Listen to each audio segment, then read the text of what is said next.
अगला क्वेश्चन करते हैं। क्वेश्चन क्या बोल रहा है? The electric field in a plane electromagnetic wave is given by. तो ये इलेक्ट्रिक फील्ड की इक्वेशन दे रखी है तुम्हें, ठीक है भाई। The expression of the magnetic field associated with the electromagnetic wave is. तो तुम देखो, जो तुम्हारी वेव है ना, वो पॉजिटिव एक्स एक्सिस के अलोंग क्या कर रही है? प्रोपेगेट कर रही है। ये मेरे को कैसे पता चला? यहाँ से पता चला। एक्स का कोफिशिएंट और टी का कोफिशिएंट का साइन अलग अलग है ना, तो पॉजिटिव एक्स के अलोंग प्रोपेगेट करेगी।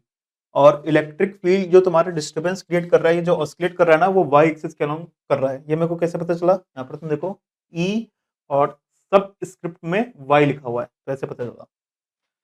तो ये तो वेव प्रोपोगेशन है, और पॉजिटिव वाई के अलोंग अपना basically electric field disturbance create कर रहा है। तो जो मैग्नेटिक फील्ड डिस्टर्बेंस क्रिएट करेगा, वो किस डायरेक्शन के अलोंग करेगा? तो ये मैं कैसे निकालूंगा? तो मुझे पता है कि जो नॉर्मल सिचुएशन में क्या होता है, वेव अपनी इस तरह प्रोपेगेट होती है, इलेक्ट्रिक फील्ड अपना वाई एक्सिस के अलोंग डिस्टर्बेंस क्रिएट करता है, और मैग्नेटिक फील्ड अपना जेड एक्सिस के अलोंग डिस्टर्बेंस क्रिएट करता है।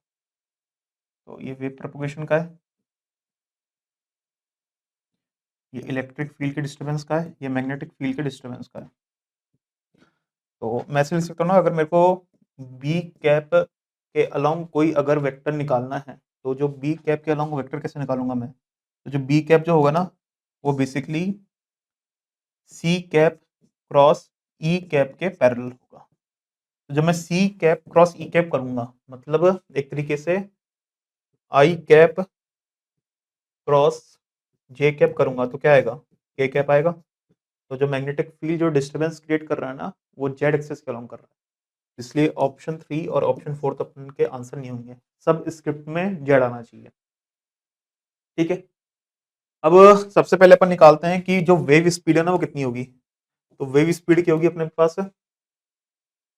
तो टी का कोफिशिएंट कितना अपने पास? 1.8 इंटू 10 की पावर 11 है, अपॉन एक्स का कोफिशिएंट क्या अपने पास?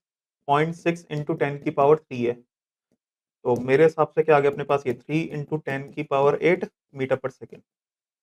मतलब जो मीडियम है ना, वो वैक्यूम है। ठीक है भाई। तो मैग्नेटिक फील्ड का जो पीक वैल्यू किसके बराबर होगा? V naught. तो वो ई नॉट बाय वी के बराबर होगा, मतलब 69 अपॉन 3 इंटू 10 की पावर 8 टेस्ला के बराबर होगा। तो कितना आ गया अपने पास? ये अपने पास आ जाएगा 23 इंटू 10 की पावर -8 टेस्ला। तो इसको मैं क्या लिख सकता हूँ? 2.3 इंटू 10 की पावर -7 टेस्ला भी लिख सकता हूँ। अब देख लो। हाँ, ये तो आंसर हो नहीं सकता ना, यहाँ पर प्लस लगा दिया, यहाँ पर माइनस था, साइन के अंदर वाला एक्सप्रेशन तो एज इट इज सेम रहेगा। तो आंसर अपने पास ऑप्शन 1 है।